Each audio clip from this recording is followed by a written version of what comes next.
सतनाम श्री वाहिगुरु। धन धन श्री गुरु ग्रंथ साहिब महाराज जी की हजूरी विच जुड़ बैठी गुरु रूप साध संगत जी, उस पिता की महान किरपा है जिसने सानू अपनी गोद दे विच बहण दे पल बख्शे हैं। वो परम पिता जो दयालु है, सदा दयालता दे विच रहिंदा है, उसका कोटांत कोटांत शुक्र हर पल हर साह नाल असीं उस पिता नूं नमस्कार करिए। जिस तरह आपनूं पता ही है कि जपजी साहिब की लड़ीवार कथा चल रही है। पिछले हफ्ते टाइम कट होने का कारण असी कथा नाल नहीं जुड़ पाए सी। आओ अज उस तो अगे प्रारंभ करते हाँ। कथा प्रारंभ करन तो पहला दसम पिता की बख्शी हुई फतेह नूं प्रवान करो। वाहिगुरु जी का खालसा, वाहिगुरु जी की फतेह। 17वीं पौड़ी दे विच गुरु साहिब ने जिथे जप करन वालियां दी गल कीती सी, 18वीं पौड़ी दे विच उन्होंने नीच बिरतियां की गल कीती है। आओ पहला 18वीं पौड़ी का पाठ सरवण करिए।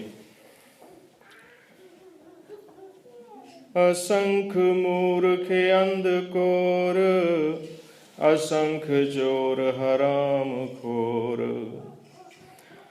असंख्य अमर कर जा है जोर, असंख गलवड हत्या कमा है, असंख पापी पाप कर जा है, असंख कुड़ियार कूड़े फेरा है, असंख मलेश मल पख खा है, असंख निंदक सिर करे पार, नानक नीच कहे विचार, वारिया न जावा एक वार, जो तुद पावै साई पलीकार, तू सदा सलामत निरंकार। वाहिगुरु जी का खालसा, वाहिगुरु जी की फतेह। धन धन श्री गुरु नानक देव जी महाराज परम पिता,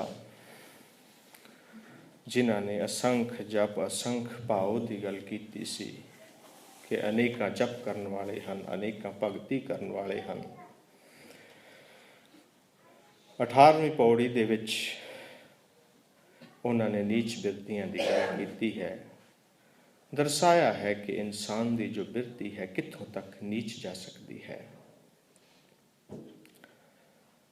पिछले हफ्ते जो असंख अमर कर जाहे जोर तक कथा हुई सी, आओ संखेप रूप दे विच लैंदे हाँ।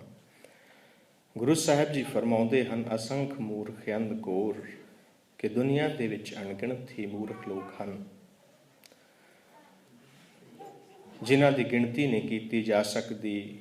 असंख चोर हैं, असंख हरामखोर, जो अपनी मेहनत की कमाई नहीं खाते, जो दूसरों ते आस रखते हैं, जो किसी भी तरीके नाल बुरे तरीके नाल भी दूसरों का धन खो के बुरी कमाई करके भी अपना जीवन जीते हैं। हरामखोर, असंख अमर कर जाहे जोर। जदों वो सारी तन दौलत इस प्रकार की आ जाती है तो वो इंसान जोर दे नाल अपने हुक्म नूं मनाउणा चाहुंदा है दुनिया तो। जिहड़ा गुरु की गल ना सुने, गुरु साहिब जी फरमान करते हैं उहदे कोल ना बैठी। ये उपदेश समझण वाला है। उत्तम सेदर उत्तम कहिए, नीच करम बहरोए। जिहड़ा गुरु की गल ना सुने, गुरु के सामने भी अपनी मत चलाउंदा होवे, गुरु साहिब कहते हैं उहदे कोल ना बैठी। सतगुर के हुक्मे जो गुरसिखां पासों कम कराया लोड़े, तिस गुरसिख फिर नेड़ ना आवे। उहदे नेड़े नहीं बैठना है जो मूर्ख है। ਗੁਰੂ ਸਾਹਿਬ ਫਰਮਾਉਂਦੇ ਹਨ, ਜੋ ਮੂਰਖ ਦੇ ਨਜ਼ਦੀਕ ਬੈਠਦਾ ਹੈ ਉਹ ਮੂਰਖ ਹੀ ਹੈ। ਗੁਰਬਾਣੀ ਦਾ ਫਰਮਾਨ ਹੈ, ਮੂਰਖ ਹੋਵੈ ਸੋ ਸੁਣੈ ਮੂਰਖ ਕਾ ਕਹਿਣਾ, मूर्ख के क्या लक्षण हैं क्या मूर्ख का करना, मूर्ख सो जो मुग्ध है अहंकार है मरना। जो इंसान हंकार दे विच है, गुरु साहब कहते हैं वो मूर्ख है। ए बंदे उस मूर्ख दे कोल तू ना बही। मूर्ख जो है उसनू समझाया भी नहीं वो समझ सकता। शेख सादी साहब जी ने कहा, पिछले हफ्ते भी हुई सी व्याख्या कि मूर्ख नू समझाउणा जो अंधघोर दा मूर्ख है, जिस तरह पिंजरे दे विच हवा नू ढकना और छाणनी दे विच पानी नू रखना इस प्रकार है, क्योंकि मूर्ख दा हिरदा जो है वो छलनी होया हुंदा है। आओ अगे आपां गुरु साहिब दे बाणी नू फरमाई है उसकी व्याख्या करते हैं। असंख गलवड हत्या कमा है। जो इंसान रब नू छड्ड के ਲੱਭ ਦੇ ਨਾਲ ਪ੍ਰੇਮ ਕਰਦਾ ਹੈ, ਪੈਸੇ ਦੇ ਨਾਲ, ਧਨ ਦੇ ਨਾਲ ਪ੍ਰੇਮ ਕਰਦਾ ਹੈ, ਦੁਨੀਆ ਦੇ ਪਦਾਰਥਾਂ ਦੇ ਨਾਲ ਪ੍ਰੇਮ ਕਰਦਾ ਹੈ, ਉਹ ਮੂਰਖ ਹੈ। ਔਰ ਉਸ ਦੀ ਬਿਰਤੀ ਗੁਰੂ ਸਾਹਿਬ ਕਹਿੰਦੇ ਹਨ ਕਿ ਇੱਥੋਂ ਤੱਕ ਨੀਚ ਹੋ ਜਾਂਦੀ ਹੈ, ਅਸੰਖ ਗਲਵੱਡ ਹੱਤਿਆ ਕਮਾਏ। ਉਹ ਕਿਸੇ ਦੀ ਹੱਤਿਆ ਕਰਨ ਤੋਂ, ਕਿਸੇ ਦਾ ਗਲਾ ਕੱਟਣ ਤੋਂ ਵੀ ਗੁਰੇਜ਼ ਨਹੀਂ ਕਰਦਾ। ਉਹ ਲੋਭ ਦੇ ਲਾਲਚ ਦੇ ਵਿੱਚ ਆ ਕੇ ਇਹ ਨਹੀਂ ਸੋਚਦਾ ਕਿ ਮੈਂ ਉਸ ਜੋਤ ਸਰੂਪ ਨੂੰ, जो उस परमात्मा का ही रूप है, उसका गल वढ़ रहा हाँ, उसकी हत्या कर रहा हाँ। ये जिहड़ी नीच बिरती है वो बहुत हद तक वध जाती है। जिस तरह असीं टीवी दे विच, अखबारां दे विच भी पढ़ते हाँ कि पुत्र ने पिता का कतल कर दिता जमीन की खातर, जां इहो जिहे कई जिहड़े कारण हैं जिन्हां दे कारण आदमी लोभ दे वस हो के गला कट्टण तो भी गुरेज नहीं करता। वाल्मीक जी की साखी दे विच आउंदा है, बंटवारे का टाइम से, कि किसी ने राह जांदे बंदे का सिर कट दिता। जदों सिर कट्टिया उसकी जेब फोली तो उहदे विच 2 कौडियां निकलियां। 2 कौडियां नूं हथ ते रखिया, मन दे विच अफसोस होया कि एक बंदा 2 कौडियां दे लई तूं मार दिता। घरे चले गया है माँ दे कोल, जाके माँ नूं कहंदा, माँ मैं 2 कौडियां दे बदले बंदा मार दिता है, कुहाड़ा सिट दिता, 2 हथ दे विच फड़िया सी। मन दे विच उदास हो गया, अपने आप नाल एक घृणता पैदा हो गई।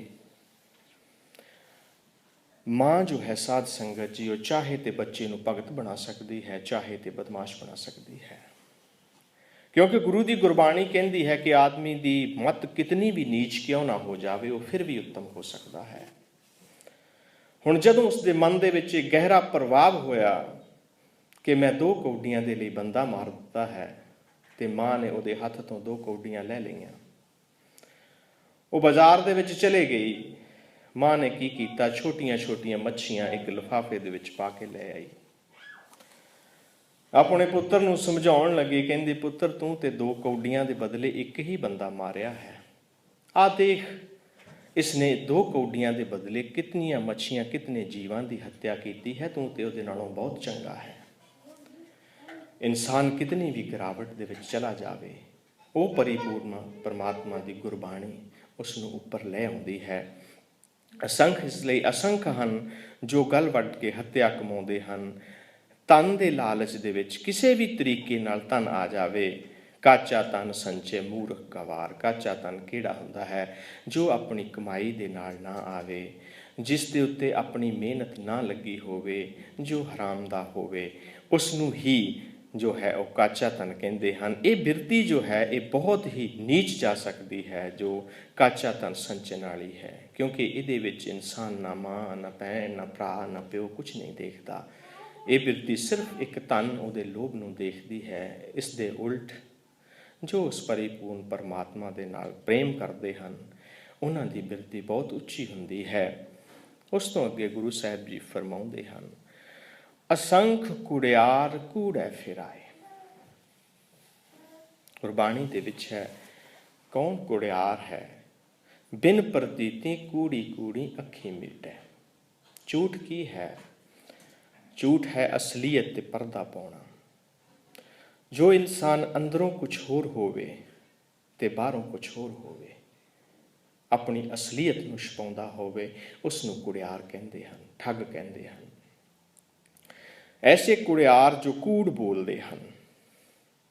ਹੁਣ ਕਈ ਵਾਰੀ ਕੀ ਹੈ, ਇਨਸਾਨ ਛੋਟੀ ਛੋਟੀ ਗੱਲ ਦੇ ਉੱਤੇ ਜ਼ਰੂਰਤ ਵੀ ਨਹੀਂ ਹੁੰਦੀ, ਝੂਠ ਬੋਲ ਦਿੰਦਾ ਹੈ। ਬੱਚਿਆਂ ਨਾਲ ਝੂਠ ਬੋਲ ਲੈਂਦਾ ਹੈ ਮਜ਼ਾਕ ਦੇ ਵਿੱਚ, ਪਰਿਵਾਰ ਨਾਲ ਝੂਠ ਬੋਲਦਾ ਹੈ। ਇੱਥੇ ਸਾਧ ਸੰਗਤ ਜੀ ਇੱਕ ਗੱਲ ਯਾਦ ਰੱਖਣ ਯੋਗ ਹੈ, ਜਿਸ ਵੀ ਚੀਜ਼ ਦਾ ਅਸੀਂ ਬੀਜ ਬੀਜਦੇ ਹਾਂ, ਉਹ ਜੋ ਇੱਕ ਬੀਜ ਹੈ ਉਹ ਅਨੰਤ ਹੋ ਕੇ ਵਾਪਸ ਮਿਲਦਾ ਹੈ। ਇਹ ਕੁਦਰਤ ਦਾ ਇੱਕ ਨਿਯਮ ਹੈ। ਜਦੋਂ ਅਸੀਂ ਉਹ ਝੂਠ ਪਰਿਵਾਰ ਨਾਲ ਬੋਲਦੇ ਹਾਂ, ਉਸ ਤੋਂ ਬਾਅਦ ਹੌਲੀ ਹੌਲੀ ਉਸ ਸੰਸਾਰ ਨਾਲ ਝੂਠ ਬੋਲਣ ਲੱਗ ਜਾਂਦਾ ਹੈ। ਉਸ ਦਾ ਕਾਰਨ ਕੀ ਹੁੰਦਾ ਹੈ ਕਿ ਉਸ ਦੀ ਇਹ ਮਤ ਗਵਾਚ ਹੀ ਜਾਂਦੀ ਹੈ ਕਿ ਉਹ ਝੂਠ ਬੋਲਦਾ ਹੈ, ਉਸ ਦੀ ਇੱਕ ਆਦਤ ਬਣ ਜਾਂਦੀ ਹੈ।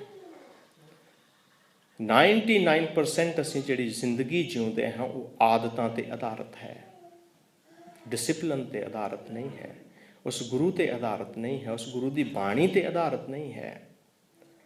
ਉਹ ਆਦਤ ਜਦੋਂ ਬਣ ਜਾਂਦੀ ਹੈ, ਉਸ ਨੂੰ ਪਤਾ ਹੀ ਨਹੀਂ ਚੱਲਦਾ ਕਿ ਮੈਂ ਝੂਠ ਬੋਲ ਰਿਹਾ ਹਾਂ।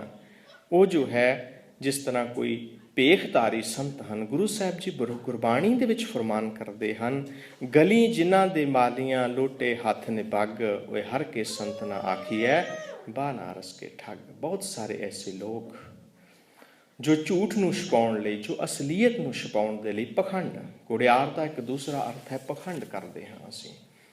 ਜਦੋਂ ਅਸੀਂ ਕਿਸੇ ਪਖੰਡ ਨੂੰ ਕਰਕੇ ਦੂਸਰਿਆਂ ਨੂੰ ਅਸੀਂ ਹੋਰ ਦਿਖਾਉਂਦੇ ਹਾਂ, ਵਿੱਚੋਂ ਕੁਝ ਹੋਰ ਹੁੰਦੇ ਹਾਂ। ਐਸੇ ਜੋ ਸੰਤ ਹਨ, ਜੋ ਭੇਖਧਾਰੀ ਸੰਤ ਹਨ, ਗੁਰੂ ਸਾਹਿਬ ਜੀ ਕਹਿੰਦੇ ਹਨ ਗਲਾਂ ਦੇ ਵਿੱਚ ਮਾਲਾ ਪਾ ਲੈਣੀਆਂ, ਚੋਲਾ ਪਾ ਲੈਣਾ, ਜਿਹੜੇ ਉਹਨਾਂ ਦੇ ਲੋਟੇ ਹਨ, ਜਿਹੜੀਆਂ ਗੜਵੀਆਂ ਹਨ, ਉਹਨਾਂ ਨੂੰ ਚੰਗੀ ਤਰ੍ਹਾਂ ਸਜਾ ਲੈਣਾ, ਉਹਨਾਂ ਨੂੰ ਧੋ ਲੈਣਾ, ਸਾਫ਼ ਕਰ ਲੈਣਾ, ਜਾਂ ਆਪਣੇ ਹੱਥ ਵਿੱਚ ਫੜ ਲੈਣੀਆਂ, ਜਾਂ ਆਪਣੇ ਚੇਲਿਆਂ ਦੇ ਹੱਥਾਂ ਦੇ ਵਿੱਚ ਫੜਾ ਦੇਣੀਆਂ।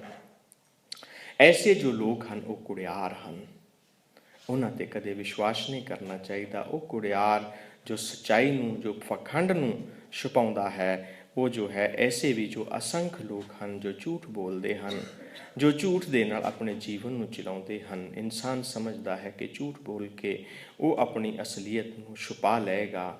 ਉਸ ਦੇ ਲਈ ਉਹ ਇੱਕ ਵਾਰੀ ਨਹੀਂ, 1000 ਵਾਰ ਝੂਠ ਬੋਲਦਾ ਹੈ, ਅਸਲੀਅਤ ਫਿਰ ਵੀ ਸਾਹਮਣੇ ਆ ਜਾਂਦੀ ਹੈ। ਗੁਰੂ ਦੀ ਗੁਰਬਾਣੀ ਕਹਿੰਦੀ ਹੈ ਕਿ ਐਸੇ ਬਹੁਤ ਕੁੜਿਆਰ ਹਨ ਜੋ ਝੂਠ ਬੋਲਦੇ ਹਨ ਔਰ ਕੂੜੀ ਕੂੜੀ ਅੱਖੀਂ ਮੀਟਦੇ ਹਨ। ਝੂਠ ਦਾ ਇੱਕ ਵਾਰ ਵਿੱਚ ਫਰੀਦ ਸਾਹਿਬ ਜੀ ਨੇ ਕਿਹਾ ਹੈ, ਬੋਲੀਏ ਸੱਚ ਧਰਮ ਝੂਠ ਨਾ ਬੋਲੀਏ, ਜੋ ਗੁਰ ਦੱਸੈ ਵਾਟ ਮੁਰੀਦਾਂ ਚੋਲੀਏ। ਕਿ ਇਹ ਬੰਦੇ, ਸੱਚ ਜਿਹੜਾ ਹੈ ਉਹ ਧਰਮ ਹੈ, ਝੂਠ ਜਿਹੜਾ ਹੈ ਉਹ ਅਧਰਮ ਹੈ। ਔਰ ਸਾਨੂੰ ਹਮੇਸ਼ਾ ਹੀ ਸੱਚ ਬੋਲਣਾ ਚਾਹੀਦਾ ਹੈ। ਜੋ ਗੁਰ ਦੱਸੈ ਵਾਟ ਮੁਰੀਦਾਂ ਚੋਲੀਏ, ਜੋ ਉਸ ਗੁਰੂ ਨੇ ਵਾਟ ਦੱਸੀ ਹੈ, ਜੋ ਉਸ ਗੁਰੂ ਨੇ ਮਾਰਗ ਦੱਸਿਆ ਹੈ, ਉਸਨੇ ਕਿਹੜਾ ਮਾਰਗ ਦੱਸਿਆ ਹੈ? ਸੱਚ ਦਾ ਮਾਰਗ ਦੱਸਿਆ ਹੈ। ਇਹ ਬੰਦੇ, ਤੂੰ ਸੱਚ ਦੇ ਮਾਰਗ 'ਤੇ ਚੱਲ ਕੇ ਉਸ ਪਰਿਪੂਰਨ ਪਰਮਾਤਮਾ ਦੀ ਪ੍ਰਾਪਤੀ ਕਰ ਸਕਦਾ ਹੈ। ਪਰ ਐਸੇ ਜੋ ਨੀਚ ਹਨ ਉਹ ਵੀ ਉੱਤਮ ਹੋ ਸਕਦੇ ਹਨ ਉਸ ਪਿਤਾ ਦੀ ਗੁਰਬਾਣੀ ਦੇ ਨਾਲ। ਗੁਰੂ ਸਾਹਿਬ ਜੀ ਕਹਿੰਦੇ ਹਨ ਐਸੇ ਕੂੜੇ ਜੋ ਹਨ ਉਹ ਅਸੰਖ ਹੀ ਹਨ। ਉਸ ਤੋਂ ਅੱਗੇ ਗੁਰੂ ਸਾਹਿਬ ਜੀ ਦਾ ਫਰਮਾਨ ਹੈ, ਅਸੰਖ ਮਲੇਸ਼ ਮਲ ਪਖ ਖਾਏ। ਮਲੇਸ਼, ਮਲੇਸ਼ ਦਾ ਅਰਥ ਹੈ ਮੈਲ ਦੇ ਨਾਲ ਭਰਿਆ ਹੋਇਆ, ਦਾਗੀ ਪੁਰਸ਼। ਹੁਣ ਅਸੀਂ ਕੋਈ ਕੱਪੜਾ ਹੀ ਖਰੀਦ ਲਈਏ, ਬਾਜ਼ਾਰ ਦੇ ਵਿੱਚੋਂ ਕੋਈ ਸੋਹਣਾ ਸੂਟ ਖਰੀਦ ਲਈਏ, ਕੋਈ ਸ਼ਰਟ ਖਰੀਦ ਲਈਏ। ਹੁਣ ਅਸੀਂ ਉਸ ਨੂੰ 2-4 ਮਹੀਨੇ ਪਾਈਏ ਤੇ ਧੋਣ ਦਾ ਮੌਕਾ ਨਾ ਮਿਲੇ ਜਾਂ ਕੋਈ ਆਸਾਰ ਨਾ ਬਣੇ ਧੋਣ ਦਾ, ਤੇ ਉਹ ਜਿਹੜੀ ਮੈਲ ਹੈ ਉਹਦੇ ਪ੍ਰਿੰਟ ਨੂੰ, ਜੋ ਉਹਦਾ ਜੋ ਪ੍ਰਿੰਟ ਹੈ ਉਸ ਨੂੰ ਖਰਾਬ ਕਰ ਦਿੰਦੀ ਹੈ। ਉਹ ਜੋ ਹੈ ਉਹ ਮੈਲ ਦੇ ਨਾਲ ਭਰ ਜਾਂਦਾ ਹੈ। ਉਹ ਅਸਲੀਅਤ ਜੋ ਸੀ ਉਸ ਸੂਟ ਦੀ ਜਾਂ ਉਸ ਕਮੀਜ਼ ਦੀ ਜਾਂ ਉਸ ਕੱਪੜੇ ਦੀ, ਉਹ ਮੈਲ ਨੇ ਢੱਕ ਲਈ। ਮੈਲ ਕੀ ਹੈ? ਮੈਲ ਜੋ ਹੈ ਬਦਸੂਰਤ ਕਰਦੀ ਹੈ, ਜੋ ਖੂਬਸੂਰਤੀ ਨੂੰ ਛੁਪਾ ਲਵੇ। ਜਦੋਂ ਇਨਸਾਨ ਦੇ ਮਨ ਦੇ ਵਿੱਚ ਅਹੰਕਾਰ ਆਉਂਦਾ ਹੈ, ਲੋਭ ਆਉਂਦਾ ਹੈ, ਉਹ ਇੱਕ ਮੈਲ ਹੈ। ਉਹ ਮੈਲ ਇਨਸਾਨ ਦੀ ਜਿਹੜੀ ਖੂਬਸੂਰਤੀ ਹੈ ਉਸ ਨੂੰ ਛੁਪਾ ਕੇ ਉਸ ਨੂੰ ਬਦਸੂਰਤ ਬਣਾ ਦਿੰਦੀ ਹੈ। ਐਸੇ ਜੋ ਮਲੇਸ਼ ਹਨ ਜੋ ਕਿ ਉਹ ਮਲ ਭਖ ਖਾਏ। ਮਲ ਭਖ ਖਾਏ ਦਾ ਮਤਲਬ ਹੁੰਦਾ ਹੈ ਜਿਹੜੀ ਉਹਨਾਂ ਦੀ ਕਮਾਈ ਹੈ, ਜੋ ਕੂੜ ਦੀ ਕਮਾਈ ਹੈ, ਜੋ ਗੁਰੂ ਸਾਹਿਬ ਜੀ ਨੇ ਪਹਿਲਾਂ ਫਰਮਾਨ ਕੀਤਾ ਹੈ, ਉਸ ਕੂੜ ਦੀ ਕਮਾਈ ਦੇ ਨਾਲ ਜੋ ਖਾਂਦੇ ਹਨ, ਉਹ ਜਿਹੜੀ ਮਲ ਹੈ ਉਹ ਇੱਕ ਤਰ੍ਹਾਂ ਦੀ ਮੈਲ ਹੈ ਜੋ ਖਾਂਦੇ ਹਨ, ਮਾੜਾ ਖਾਣਾ ਹੈ ਜੋ ਖਾਂਦੇ ਹਨ। ਬਾਬਾ ਨਾਮਦੇਵ ਜੀ ਨੇ ਵੀ ਮਲੇਸ਼ ਦੇ ਅਰਥ ਬੜੇ ਸੋਹਣੇ ਕੀਤੇ ਹਨ। ਉਹਨਾਂ ਨੇ ਹੋਰ ਢੰਗ ਨਾਲ ਵਿਆਖਿਆ ਕੀਤੀ ਹੈ, ਮਲੈ ਨ ਆਛੈ ਪਰਮਲੋ ਪਰਮਲਿਓ ਬੈਠੋ ਰਿਆਈ। ਮੈਲ ਨਾ ਆਛੈ, ਇੱਥੇ ਮਤਲਬ ਹੈ ਜਿਸ ਨੂੰ ਮੈਲ ਨਹੀਂ ਲੱਗਦੀ, ਉਹ ਪਰਿਪੂਰਨ ਪਰਮਾਤਮਾ ਜਿਸ ਨੂੰ ਕਦੇ ਮੈਲ ਨਹੀਂ ਲੱਗਦੀ, ਜੋ ਪਵਿੱਤਰ ਹੈ, ਜੋ ਹਮੇਸ਼ਾ ਪਵਿੱਤਰ ਰਹਿੰਦਾ ਹੈ। ਮਲੇ ਨਾ ਆਛੈ, ਉਸ ਪਰਿਪੂਰਨ ਪਰਮਾਤਮਾ ਨੂੰ ਕਦੇ ਮੈਲ ਨਹੀਂ ਲੱਗਦੀ। ਇੱਥੇ ਲਫ਼ਜ਼ ਹੈ ਮਲੇਸ਼, ਉਹ ਜਿਸ ਨੂੰ ਮੈਲ ਲੱਗਦੀ ਹੈ। ਲੋਭ ਤੇ ਹੰਕਾਰ ਜੋ ਹੈ ਉਹ ਮੈਲ ਹੈ, ਪਰ ਗੁਰੂ ਸਾਹਿਬ ਜੋ ਹਨ ਉਹ ਮੈਲ ਤੋਂ ਪਰੇ ਹਨ। ਇਹ ਗੁਰੂ ਨਾਮਦੇਵ ਜੀ ਜੋ ਹਨ ਉਹ ਦਰਸਾਉਂਦੇ ਹਨ। ਜਦੋਂ ਐਸੀ ਕਮਾਈ ਆਉਂਦੀ ਹੈ ਤੇ ਸਭ ਤੋਂ ਪਹਿਲਾਂ ਕੀ ਹੁੰਦਾ ਹੈ, ਕਿਉਂਕਿ ਐਸੀ ਜਿਹੜੀ ਕਮਾਈ ਹੈ ਉਸ ਦੀ ਖੁਰਾਕ ਜੋ ਹੈ ਉਹ ਕਿਸ ਤਰ੍ਹਾਂ ਦੀ ਹੋਵੇਗੀ। ਧੰਨ ਧੰਨ ਗੁਰੂ ਨਾਨਕ ਦੇਵ ਜੀ ਮਹਾਰਾਜ ਨੇ ਮਲਕ ਭਾਗੋ ਨੂੰ ਕਿਹਾ ਸੀ ਕਿ ਮਲਕ ਭਾਗੋ, ਮੈਨੂੰ ਤੇਰੇ ਪੂੜੇ ਖਾਣ ਦਾ ਸ਼ੌਕ ਨਹੀਂ ਹੈ, ਇਹਦੇ ਵਿੱਚੋਂ ਮੈਨੂੰ ਰਸ ਨਹੀਂ ਆ ਰਿਹਾ, ਕਿਉਂਕਿ ਇਹਦੀ ਜੋ ਕਮਾਈ ਹੈ ਉਹ ਕੂੜ ਦੀ ਹੈ, ਉਹ ਮਲੇਸ਼ ਹੈ, ਉਹ ਮਲ ਹੈ। ਇਸ ਲਈ ਮੈਂ ਤੇਰੇ ਇਹ ਜੇ ਪੂੜੇ ਹਨ ਇਹ ਨਹੀਂ ਖਾਵਾਂਗਾ। ਫਿਰ ਜਦੋਂ ਐਸੀ ਕਮਾਈ ਇਨਸਾਨ ਦੇ ਕੋਲ ਆਉਂਦੀ ਹੈ, ਹੰਕਾਰ ਆਉਂਦਾ ਹੈ ਇਨਸਾਨ ਦੇ ਕੋਲ, ਫਿਰ ਕੀ ਹੁੰਦਾ ਹੈ, ਮਾਥੇ ਤ੍ਰਿਕੁਟੀ ਦ੍ਰਿਸ਼ਟ ਕਰੂਰ। ਫਿਰ ਉਹਦੇ ਮੱਥੇ ਤੇ ਜਿਹੜੀ ਹੈਗੀ ਤਿਉੜੀ ਆਉਂਦੀ ਹੈ। ਜਦੋਂ ਇਨਸਾਨ ਦੇ ਕੋਲ ਪੈਸਾ ਆਉਂਦਾ ਹੈ, ਹੰਕਾਰ ਆਉਂਦਾ ਹੈ, ਫਿਰ ਉਸਦੇ ਮੱਥੇ ਦੇ ਉੱਤੇ ਜਿਹੜੀ ਉਹ ਤ੍ਰਿਕੁਟੀ, ਉਹਦੇ ਜੋ ਹੈ ਤੀੜੀਆਂ ਪਈਆਂ ਰਹਿੰਦੀਆਂ ਹਨ ਹਰ ਵਕਤ। ਉਹ ਕਿਸੇ ਨੂੰ ਵੀ ਅੱਛਾ ਨਹੀਂ ਸਮਝਦਾ। ਦ੍ਰਿਸ਼ਟ ਕਰੂਰ, ਉਹਦੀ ਦ੍ਰਿਸ਼ਟੀ ਜਿਹੜੀ ਹੈ ਉਹ ਮਾੜੀ ਹੋ ਜਾਂਦੀ ਹੈ, ਕਿਉਂਕਿ ਉਹ ਜਿਹੜੀ ਦ੍ਰਿਸ਼ਟੀ ਹੈ ਫਿਰ ਉਹ ਇਹ ਸਮਝਦੀ ਹੈ ਕਿ ਜਿਹੜਾ ਅਗਲਾ ਹੈ ਉਹ ਤੇ ਕੁਝ ਵੀ ਨਹੀਂ ਹੈ, ਉਹ ਮੇਰੇ ਸਾਹਮਣੇ ਕੀ ਹੈ। ਇਹੋ ਜਿਹੀ ਜੋ ਬਿਰਤੀ ਹੈ ਉਹ ਆਉਂਦੀ ਹੈ। ਮਾਥੇ ਤ੍ਰਿਕੁਟੀ ਦ੍ਰਿਸ਼ਟ ਕਰੂਰ, ਉਹ ਜੀ ਦ੍ਰਿਸ਼ਟ ਜੋ ਹੈ ਕਰੂਰ ਹੋ ਜਾਂਦੀ ਹੈ, ਮੱਥੇ ਦੇ ਉੱਤੇ ਤਿਉੜੀ ਆ ਜਾਂਦੀ ਹੈ। ਉਸ ਤੋਂ ਅੱਗੇ ਗੁਰੂ ਸਾਹਿਬ ਜੀ ਫਰਮਾਉਂਦੇ ਹਨ, ਅਸੰਖ ਨਿੰਦਕ ਸਿਰ ਕਰੈ ਭਾਰ। ਨਿੰਦਕ, ਨਿੰਦਕ ਦੀ ਕੀ ਨਿਸ਼ਾਨੀ ਹੁੰਦੀ ਹੈ? ਨਿੰਦਕ ਦਾ ਇਹ ਹੁੰਦਾ ਹੈ ਕਿ ਕੋਈ ਵੀ ਹੋਰ ਇਨਸਾਨ ਉਸ ਦੇ ਸਾਹਮਣੇ ਗੁਣਾਂ ਦੇ ਵਿੱਚ ਕਿਤੇ ਉੱਪਰ ਨਾ ਉੱਠ ਜਾਵੇ, ਕਿ ਮੇਰੇ ਨਾਲੋਂ ਜ਼ਿਆਦਾ, ਨਿੰਦਕ ਇਹੀ ਸੋਚਦਾ ਹੈ ਕਿ ਮੇਰੇ ਨਾਲੋਂ ਜ਼ਿਆਦਾ ਕਿਸੇ ਹੋਰ ਦੇ ਵਿੱਚ ਗੁਣ ਨਾ ਹੋਣ। ਦੂਸਰੇ ਦੇ ਜਿਹੜੇ ਛਿਦਰ ਹੈ, ਫਿਰ ਉਹ ਦੂਸਰੇ ਦੀਆਂ ਗਲਤੀਆਂ ਨੂੰ ਦੇਖਣਾ ਸ਼ੁਰੂ ਕਰ ਦਿੰਦਾ ਹੈ। ਇਸੇ ਲਈ ਗੁਰੂ ਸਾਹਿਬ ਜੀ ਫਰਮਾਉਂਦੇ ਹਨ, ਜੋ ਦੇਖੇ ਛਿਦਰ ਤਾਂ ਨਿੰਦਕ ਉਮਾ ਹੈ, ਭਲੋ ਦੇਖ ਦੁੱਖ ਭਰੀਏ। ਉਹ ਫਿਰ ਕਿਸੇ ਭਲੇ ਆਦਮੀ ਨੂੰ ਦੇਖ ਕੇ ਉਹਦੇ ਮਨ ਨੂੰ ਦੁੱਖ ਹੁੰਦਾ ਹੈ। ਨਿੰਦਕ ਜੋ ਹੈ, ਜਿਸ ਦੇ ਹਿਰਦੇ ਦੇ ਵਿੱਚ ਨਿੰਦਾ ਹੈ। ਨਿੰਦਾ ਕੀ ਹੈ? ਦੋ ਚੀਜ਼ਾਂ ਹਨ। ਕਿਸੇ ਦੀ ਗੱਲ ਨੂੰ ਜੋ ਉਹ ਹੈ ਉਸ ਨੂੰ ਘਟਾ ਕੇ ਕਰ ਦੇਣਾ, ਉਸ ਨੂੰ ਘੱਟ ਸਾਬਤ ਕਰਨਾ। ਜੇ ਕੋਈ ਅੱਛਾ ਇਨਸਾਨ ਹੈ, ਉਹਦੀ ਅੱਛਾਈ ਨੂੰ ਘੱਟ ਸਾਬਤ ਕਰਕੇ ਉਸ ਨੂੰ ਬੁਰਾਈ ਦੇ ਰੂਪ ਵੱਲ ਰਹਿ ਕੇ ਜਾਣਾ, ਇਹ ਨਿੰਦਾ ਹੈ। ਔਰ ਇੱਕ ਉਸ ਤੋਂ ਵੀ ਬੁਰੀ ਚੀਜ਼ ਹੈ ਕਿ ਕੋਈ ਬੰਦਾ ਬੁਰਾ ਹੈ, ਉਸ ਦੀ ਅੱਛਾਈ ਕਰਨੀ, ਉਸ ਦੀ ਉਸਤਤ ਕਰਨੀ। ਗੁਰੂ ਤੇਗ ਬਹਾਦਰ ਜੀ ਮਹਾਰਾਜ ਦੋਨਾਂ ਤੋਂ ਵਰਜਦੇ ਹਨ। ਉਸਤਤ ਨਿੰਦਾ ਦੋ ਤਿਆਗੈ, ਖੋਜੈ ਪਦ ਨਿਰਬਾਣਾ, ਜਨ ਨਾਨਕ ਇਹ ਖੇਲ ਕਠਨ ਹੈ, ਕਿਨਹੂ ਗੁਰਮੁਖ ਜਾਣਾ। ਉਹ ਜੋ ਉਸਤਤ ਹੈ ਉਹ ਵੀ ਮਾੜੀ ਹੈ, ਔਰ ਜੋ ਉਹ ਨਿੰਦਾ ਹੈ ਉਹ ਵੀ ਮਾੜੀ ਹੈ।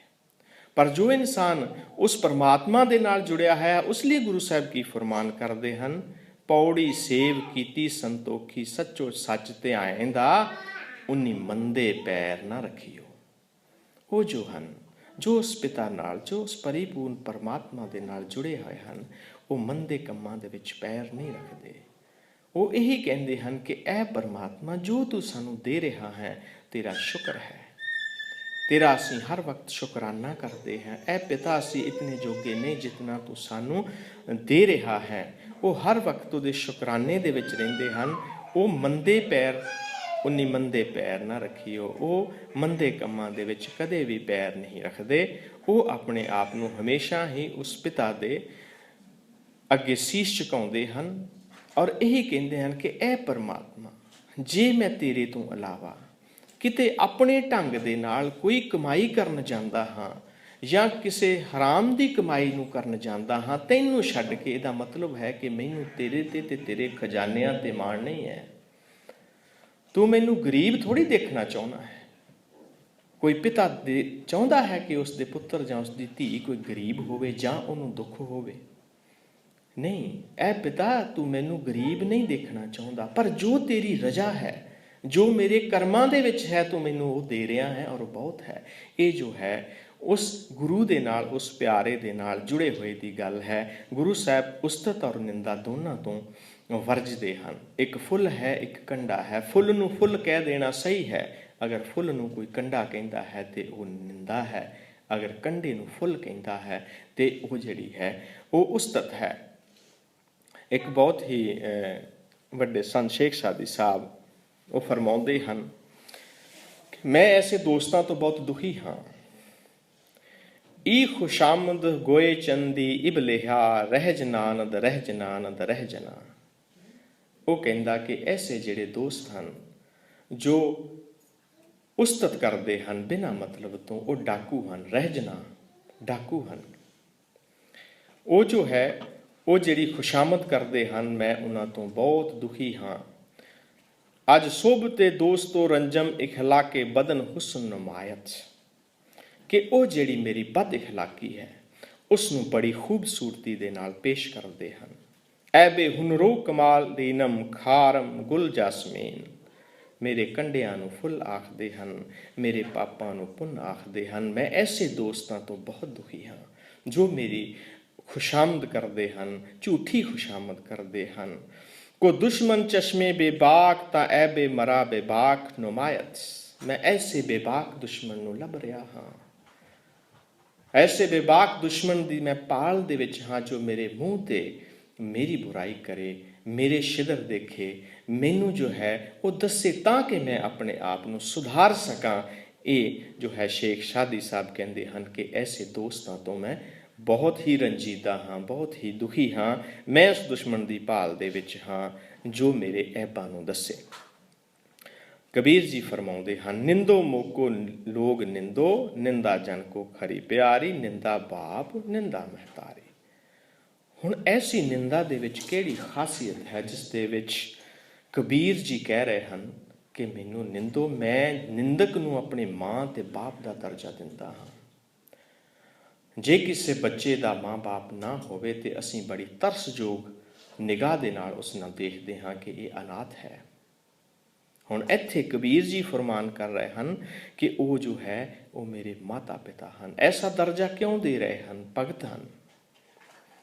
ਨਿੰਦਕ ਦੀ ਵਡਿਆਈ ਹੈ, ਪਰ ਕਿੱਥੇ? ਭਗਤ ਦੇ ਕੋਲ। ਭਗਤ ਕਹਿੰਦਾ ਹੈ ਮੇਰੀ ਨਿੰਦਾ ਕਰ। ਦੁਨੀਆ ਦੇ ਵਿੱਚ ਅਸੀਂ ਕਿਸੇ ਦੀ ਨਿੰਦਾ ਜੇ ਕਰਦੇ ਹਾਂ ਮੂੰਹ ਤੇ ਉਹ ਗਲ ਪੈਂਦਾ ਹੈ। ਅਗਰ ਉਸਨੂੰ ਸੱਚ ਵੀ ਦੱਸਦੇ ਹਾਂ ਕਿ ਆਹ ਐਬ ਹੈ ਤੇਰੇ ਵਿੱਚ ਤੇ ਉਹ ਗਲ ਪੈਂਦਾ ਹੈ। ਲੇਕਿਨ ਕਬੀਰ ਜੀ ਕਹਿੰਦੇ ਹਨ ਮੈਨੂੰ ਨਿੰਦੋ, ਮੇਰੇ ਮਾਂ ਬਾਪ ਹਨ। ਮਾਂ ਬਾਪ ਦਾ ਮਤਲਬ ਕੀ ਹੈ? ਕਿ ਮੈਨੂੰ ਪਾਲਦੇ ਹਨ, ਮੇਰੇ ਵਿੱਚ ਅੱਛਾਈਆਂ ਚਾਹੁੰਦੇ ਹਨ, ਮੇਰੇ ਵਿੱਚ ਉਹ ਚਾਹੁੰਦੇ ਹਨ ਕਿ ਇੱਕ ਅੱਛਾ ਇਨਸਾਨ ਬਣੇ, ਇਸ ਲਈ ਉਹ ਮੈਨੂੰ ਨਿੰਦ ਰਹੇ ਹਨ। ਉਹਨਾਂ ਨੂੰ ਮੈਂ ਜੋ ਹੈ ਮਾਂ ਬਾਪ ਦਾ ਦਰਜਾ ਦਿੰਦਾ ਹਾਂ। ਕਾਠੀਆਵਾੜ ਦੇ ਇਲਾਕੇ ਦੇ ਵਿੱਚ ਇੱਕ ਦਇਆ ਰਾਮ ਜੀ ਹੋਏ ਹਨ। ਉਹਨਾਂ ਦਾ ਫਰਮਾਨ ਹੈ, ਮਾਨੋ ਮਾਤ ਪਿਤਾ ਹੂੰ ਤੇ ਨਿੰਦਕ ਕੋ ਆਹਨੇ, ਵੋ ਤੋਵੇ ਮਲ ਮੂਤਰ ਕਰ ਜੋ ਰਸਨਾ ਰੱਖ ਲਿਓ। ਹੁਣ ਦਇਆ ਰਾਮ ਜੀ ਫਰਮਾਉਂਦੇ ਹਨ ਕਿ ਮੈਂ ਉਸ ਨੂੰ ਮਾਤਾ ਪਿਤਾ ਮੰਨਦਾ ਹਾਂ। ਕਿਉਂ ਮੰਨਦਾ ਹਾਂ ਮਾਤਾ ਪਿਤਾ?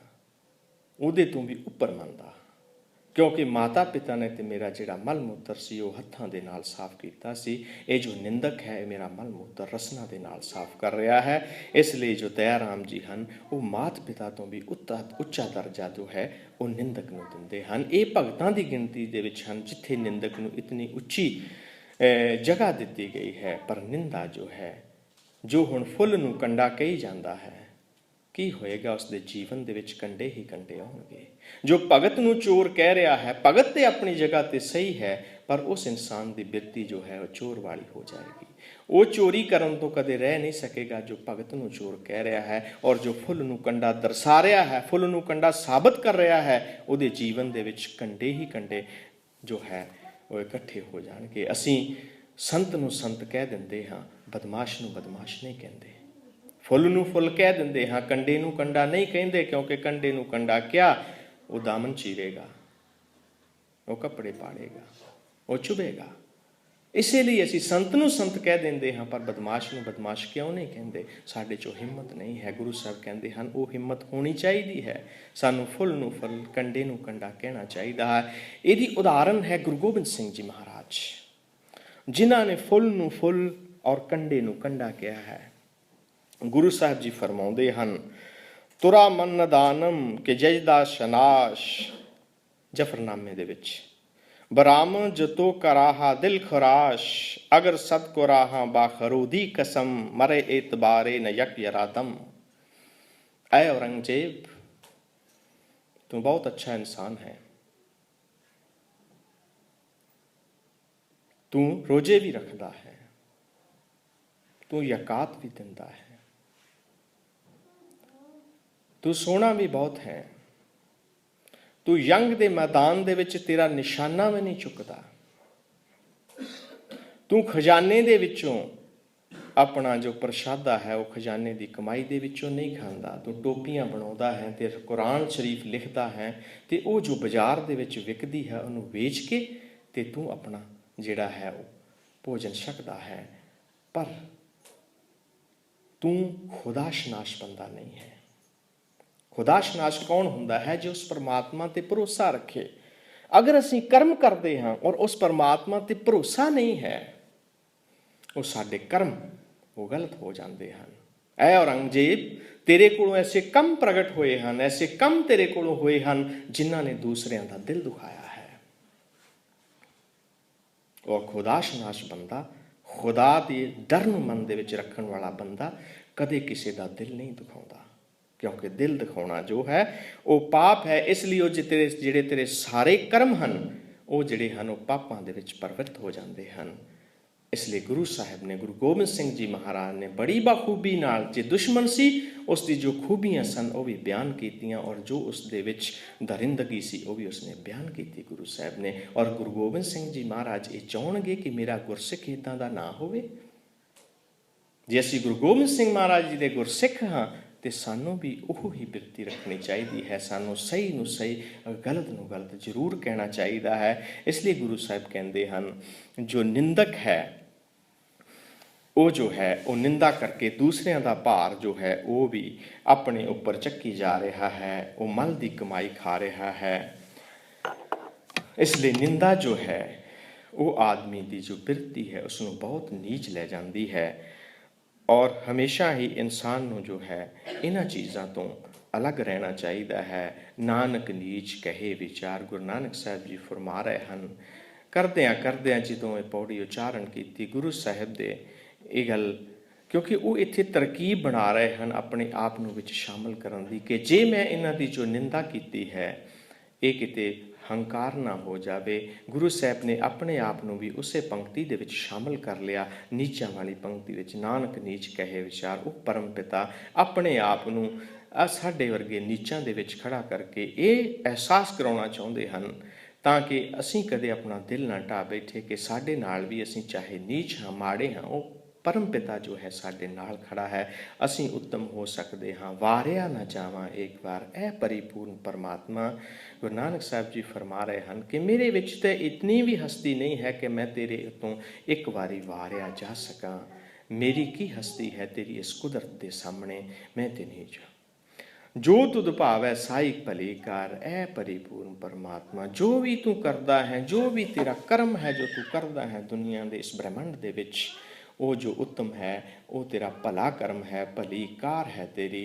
मैं तेरी कुदरत के बारे दे विच कुछ नहीं कह सकता, बहुत उत्तम है। तू सदा सलामत ना कर, ऐ सच्चे पिता, ऐ परम पिता, ऐ आकार तो रहत पिता, तू सदा सलामत है। ये दुनिया दीयां हस्तियां, ये दुनिया के पहाड़, दरिया, मनुख, ये सब एक दिन बह जाएंगे, एक दिन ख़त्म हो जाएंगे, पर ऐ परिपूर्ण परमात्मा तू हमेशा सलामत है और तू हमेशा सलामत रहेगा। गुरु साहब दे इन्हां बोलों के नाल सानू यही सोच रखनी चाहिए है, ये अरदास पिता दे अगे करनी चाहिए है कि ये परम पिता मैं निंदक ना बना, मैं तेरी रजा, मैं तेरी रहमत ते निरहार रवां। मैं निंदक नहीं होना चाहता, मैं ਕੂੜਿਆਰ ਵੀ ਨਹੀਂ ਹੋਣਾ ਚਾਹੁੰਦਾ। ਮੈਨੂੰ ਇਹਨਾਂ ਬਿਰਤੀਆਂ ਤੋਂ ਬਚਾ ਕੇ ਆਪਣੇ ਚਰਨਾਂ ਦੇ ਨਾਲ ਲਾ। ਉਸ ਪਿਤਾ ਦੀ ਗੁਰਬਾਣੀ ਆਪਣੇ ਚਰਨਾਂ ਦੇ ਵਿੱਚ ਰੱਖ ਕੇ ਉਹਦੀ ਨਿਹਮਤ, ਉਹਦੀ ਖਿਦਮਤ ਕਰਨ ਦੇ ਵਿੱਚ ਲਾ, ਤਾਂ ਕਿ ਮੈਂ ਜਿਸ ਪਰਿਪੂਰਨ ਪਰਮਾਤਮਾ ਤੋਂ ਵਿਛੜਿਆ ਹੋਇਆ ਹਾਂ ਉਹਦੇ ਵਿੱਚ ਫਿਰ ਮਿਲ ਸਕਾਂ। ਅਸੀਂ ਉਸ ਪਰਿਪੂਰਨ ਪਰਮਾਤਮਾ ਨੂੰ ਨਸਮਸਤਕ ਹੋ ਸਕੀਏ। ਜਿਸ ਤਰ੍ਹਾਂ ਇੱਕ ਬੁਲਬੁਲਾ ਹੈ, ਜਿਤਨੇ ਵੀ ਭਗਤ ਹੋਏ ਹਨ, ਫਕੀਰ ਹੋਏ ਹਨ, ਉਹਨਾਂ ਨੇ ਆਖਰ ਦੇ ਆ ਕੇ ਉੱਤੇ ਇਹੀ ਕਹਿ ਦਿੱਤਾ ਹੈ ਕਿ ਅਸੀਂ ਉਸ ਪਰਮ ਪਿਤਾ ਦੀ ਵਿਆਖਿਆ ਨਹੀਂ ਕਰ ਸਕਦੇ, ਉਹਦੇ ਬਾਰੇ ਕੁਝ ਨਹੀਂ ਕਹਿ ਸਕਦੇ। ਜਿਸ ਤਰ੍ਹਾਂ ਸਮੁੰਦਰ ਦਾ ਇੱਕ ਛੋਟਾ ਜਿਹਾ ਬੁਲਬੁਲਾ ਹੈ, ਉਹ ਦੇਖਣ ਨੂੰ ਦੋ ਆਕਾਰ ਹਨ, ਇੱਕ ਸਮੁੰਦਰ ਹੈ, ਇੱਕ ਬੁਲਬੁਲਾ ਹੈ। ਜਦੋਂ ਵੀ ਕਿਸੇ ਬੁਲਬੁਲੇ ਨੇ ਕੋਸ਼ਿਸ਼ ਕੀਤੀ ਹੈ, ਉਹਦੇ ਵਿੱਚ ਕੀ ਹੈ? ਉਹਦੇ ਵਿੱਚ ਹਵਾ ਹੈ। ਇਨਸਾਨ ਦੇ ਵਿੱਚ ਕੀ ਹੈ? ਹੰਕਾਰ ਦੀ, ਮਾਇਆ ਦੀ ਹਵਾ ਹੈ।